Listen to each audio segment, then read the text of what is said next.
Hi, welcome to S.U.R.E Parenting. For those of you that are new, I'm Sammy Bell. I am the creator and the author of S.U.R.E Parenting, Building Blocks to Create Their Best Childhood.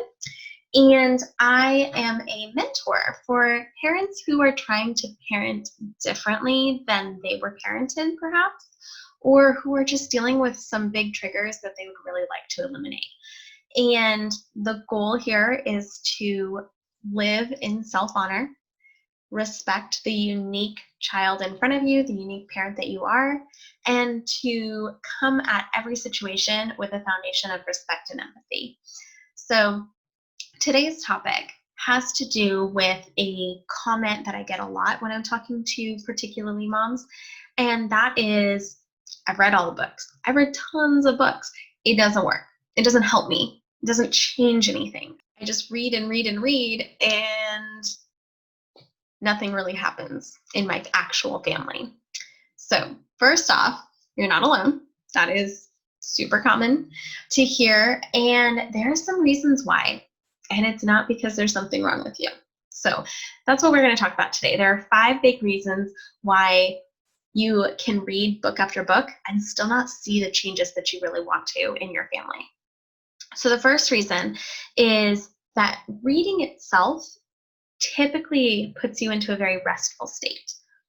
Changing requires you to be in an action state, right? So if you're reading and you're relaxing, you might ponder some ideas. You might read something and go, oh, that's kind of cool, but there's no oomph behind it.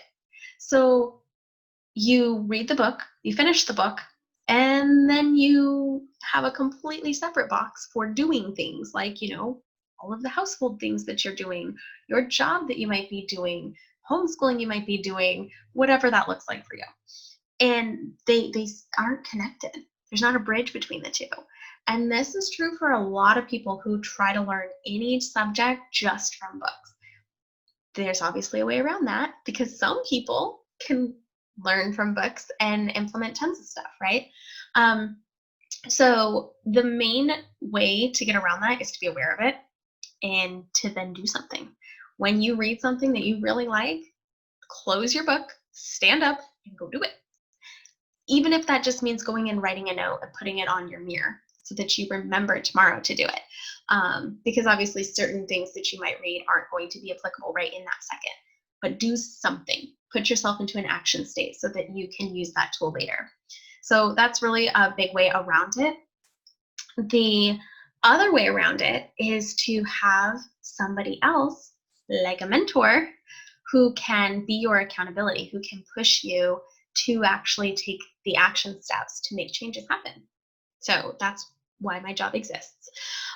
So reason number 2 is that books tend to be a culmination of at least a year's worth of content. That is a lot for anybody. As a creator, you have this consolidation of so many ideas.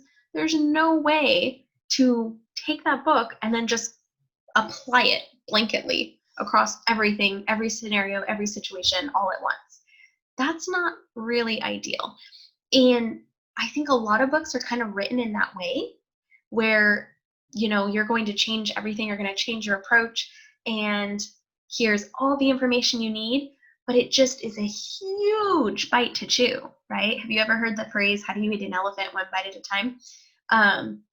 We want to make sure we put ourselves into that mindset. So the way that I broke up my book was with this particular challenge in mind. So if you can see, these are the building blocks, right? And so each one represents a different chapter.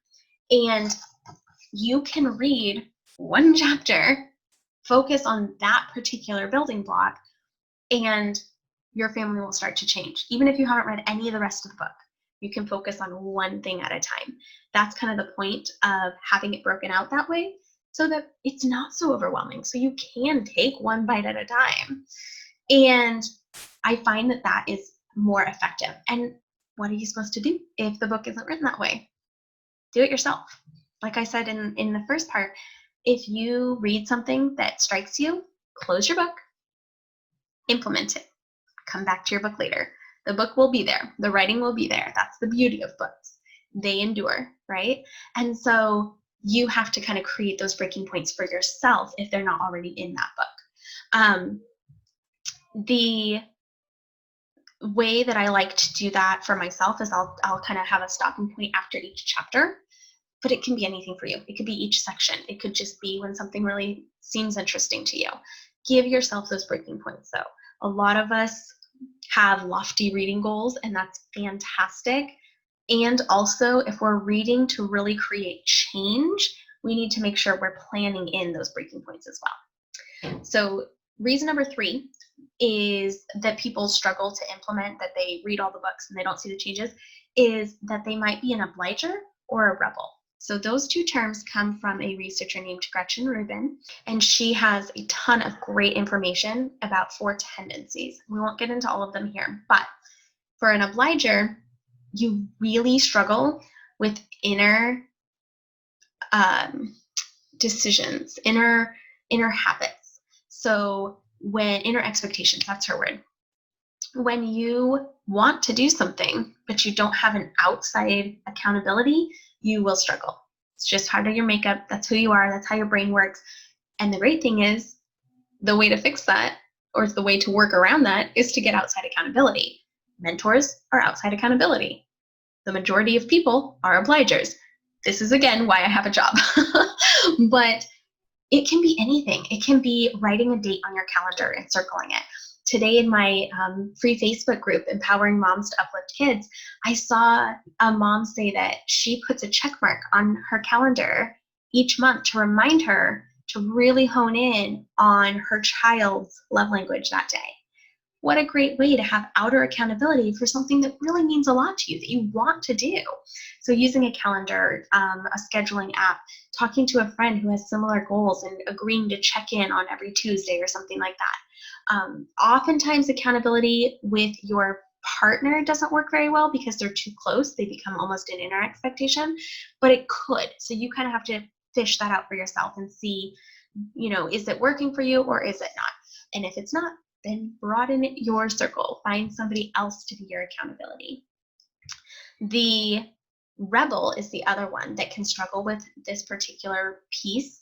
And the reason why is because they aren't great with inner or outer expectations, because they have a tendency to want to rebel. And the workaround for that is to make it part of your identity.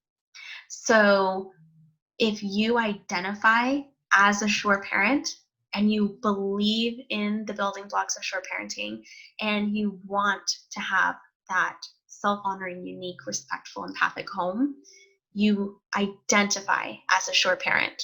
And as it's a part of your identity, it becomes very easy to do. So rebels kind of have the upper hand there. If they can get over the hump and make it part of their identity, then it's so much easier to do. So that's pretty cool about rebels.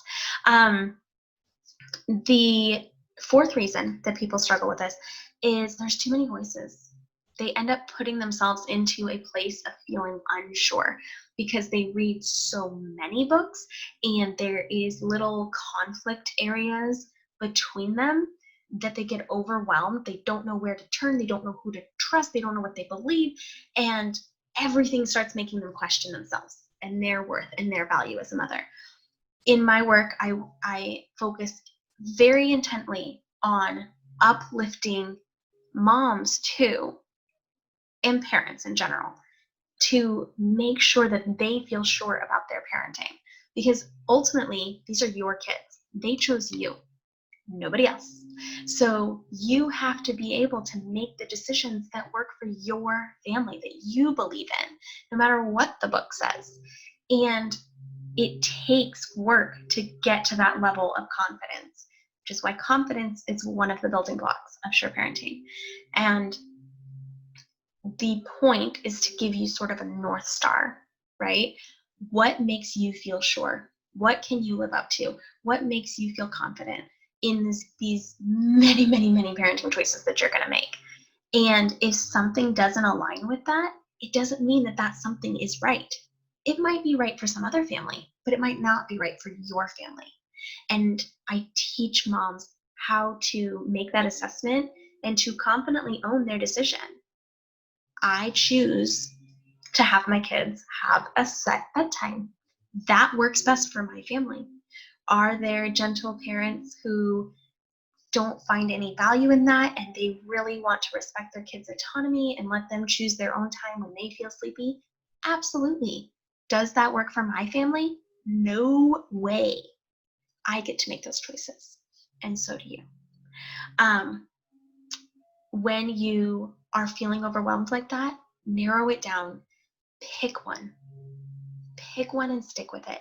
Obviously, I'm going to recommend you picture parenting. I'm going to recommend that you come watch these videos, be in the Facebook group, join S.U.R.E, create your S.U.R.E family, whatever that looks like, whatever support you need, make it happen so that you have your North Star, so you know where to turn when you do hit a stumbling block and you need some advice, so you're not getting conflicting advice. And always know that just because you've chosen something doesn't mean you can't change your mind. You might choose one thing and then realize later, you know what? Actually, I like this other thing better. That's okay. You're allowed to do that because you are the parent. So reason number 5 is that when you're reading a book, when you finish it, when it's over, it's over. There's no way to stay in the room, which means that whatever influence that book had on you is temporary. Unless you're going to read it over and over again, which that would get kind of boring. Most of us don't. Now, some people do. And again, that works for them. Great. But if you value novelty, it can be hard to really read a book over and over again. And so you have to find a way to stay in the room. I've used that phrase twice now. What that means is that you want to surround yourself with situations and people and groups that bolster your beliefs and help support you to achieve your goals. Now, does that mean you want to only be in an echo chamber so that you never hear a dissenting opinion and never have to think again? Probably not. Not very helpful. But you also don't want to only spend time with everyone who parents completely differently than how you're trying to parent, because it will influence you. You are the sum of the 5 people you spend the most time around. So make sure that most of those people have similar goals. Can they have differences? Of course, they're bound to. We're not identical.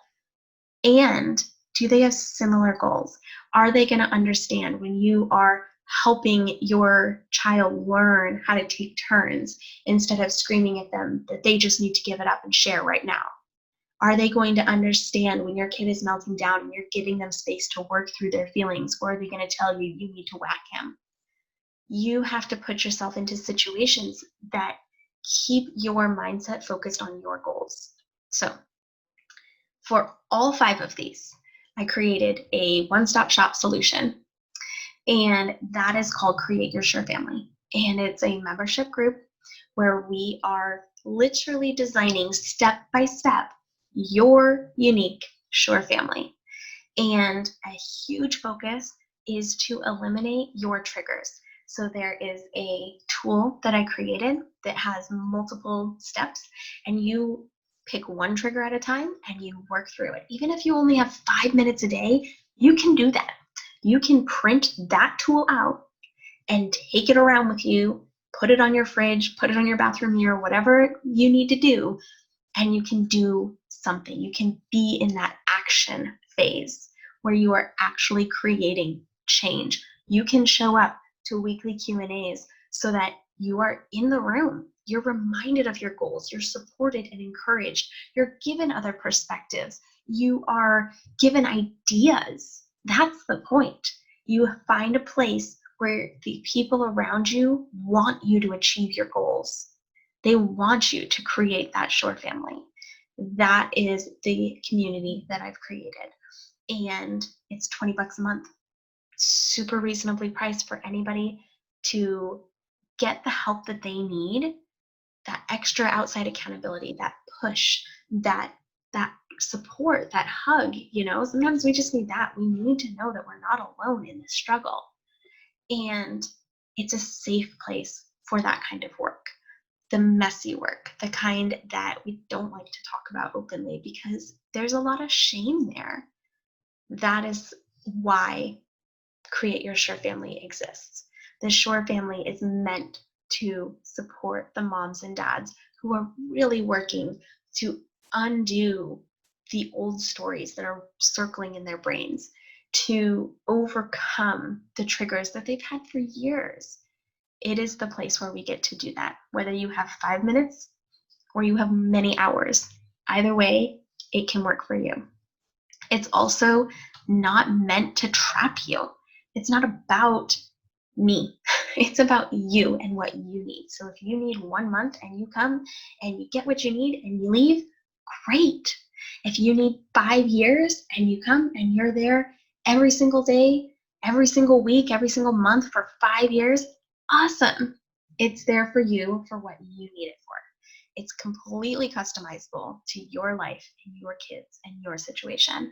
And I have spent many hours making sure that it can fit into all different lifestyles. So if you want to be part of the S.U.R.E family, there is a link below. I invite you to join us. I'm so excited to be able to overcome these very, very common stumbling blocks and to really hone in on getting you the results that you need in your family.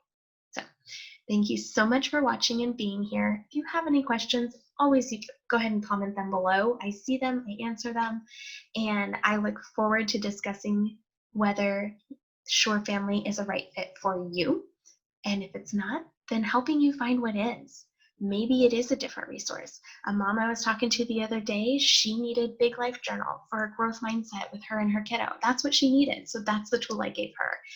Again, it's never about me. It's about you. It's about what you need to reach your goals for your family. That is my job, to help that happen. So I'm so grateful that you watched here till the end. If you would give this video a like, that helps the YouTube algorithm so more people can see us, and share with anybody who really is struggling, anybody who mentions how frustrated they are that they've read so many books and they're still, running into the same challenges. Let them know they're not alone. Okay? Thanks so much. I'll see you guys next week. Bye.